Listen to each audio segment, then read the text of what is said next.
Dr. Klaus, I was at your talk yesterday about the sensitive period, and I was wondering if you would have a couple minutes to go over that again for me.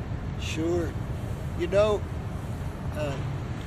John Kennel and I have been working for about 30 years on the problem, and one of the things that we saw in the beginning that made us wonder if this period was unusual is that when mothers got their baby just 1 hour right after birth, you could show that these mothers had changed, that they were different for as long as 9 days.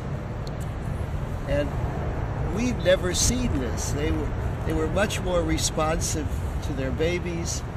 They were more interested in their babies, yet we hadn't given them any more education.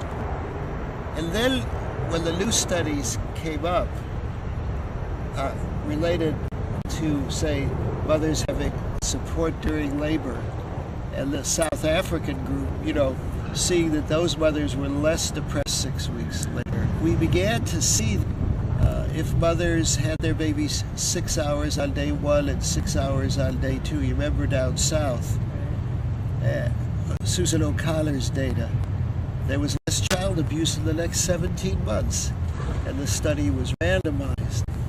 We think that because the woman is having a large amount of oxytocin, the love hormone being secreted, and it's going to the brain, that there's a major change in the brain of the mother, of the newly delivered mother, and that this was placed in an evolutionary way in that position so that women would be very sensitive to their new babies.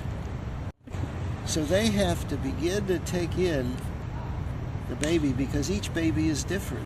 The mothers are staring at the babies and staring and staring, and they don't take their eyes off the baby. And when I asked some of these mothers years ago, they said they were taking in the baby.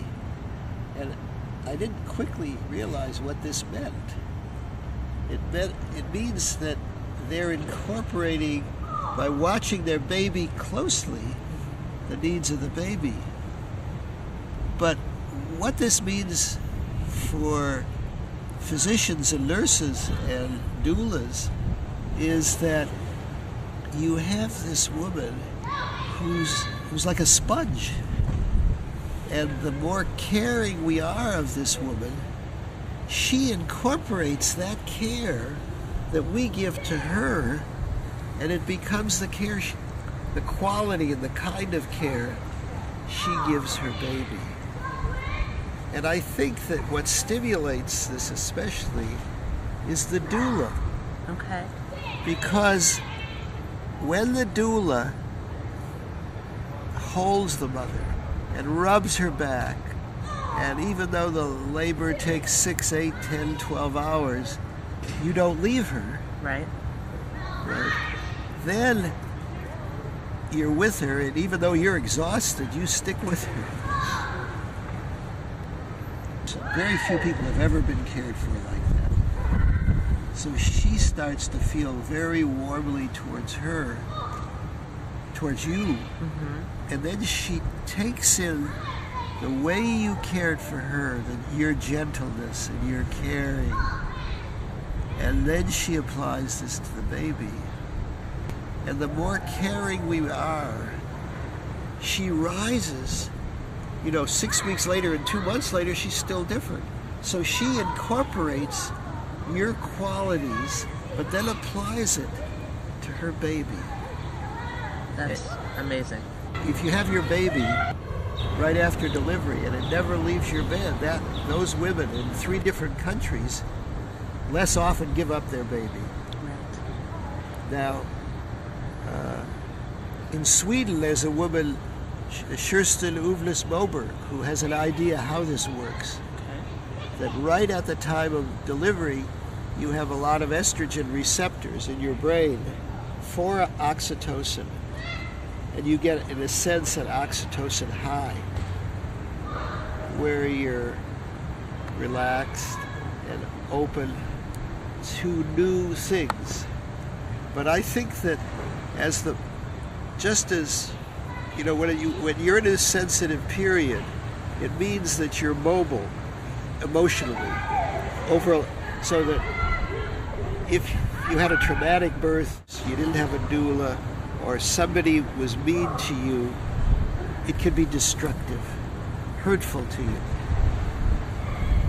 But if you're sensitively cared for, or if you have a difficult birth, but a doula who's with you every minute, then you are able to go up in your level of functioning permanently, I'm talking about. Okay. So the sensitive period suggests that we have to change obstetrical care to make it as humane as we can. And the doula is an ideal person to model not only for the mother, but you can model for pediatricians like myself, and you can model for the nurses, for the obstetricians. And when we see the kind of care you're giving her, we're going to start to think about, why are you doing this, And then if we start to have more papers on the sensitive period, then everybody that works with mothers will realize they're very powerful. But hopefully in a good way. Good about the doula is you won't do anything to the mother unless you check with her. Right. You check with her, and if you may want to rub her back, but she may want the rubbing on the arms, and she may not want any rubbing at all. Mm-hmm. So you're always checking with her, and we don't do that enough. I don't think doctors check with the mother enough. Give them choices. Right. The Canadians are ahead of us. The Canadian Royal Society of Obstetrics recommends that every mother have a continuous caring woman with them. I would say every doula that we've seen is very gentle and caring. You have to remember that you're a powerful person, and because she's in this unusual state of consciousness. What do you see as the primary benefits from having this caring influence during that sensitive period? And one of the biggest things is that mothers who are cared for the way you're caring for women there's a chance that she'll be a lot less depressed. And there's data to support that, less anxious. And I think she will take the care of her baby using some of the care signals that you gave her.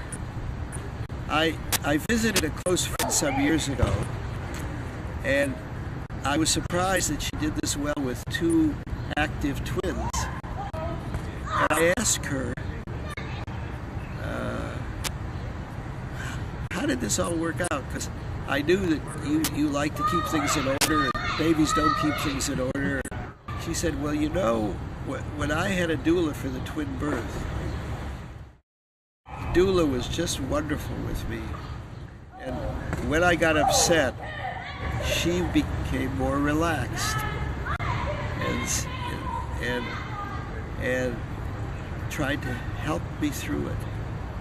And now when the twins get upset, I try to help them through it, but I don't get upset. I become calm, like my doula. That's real, by the way.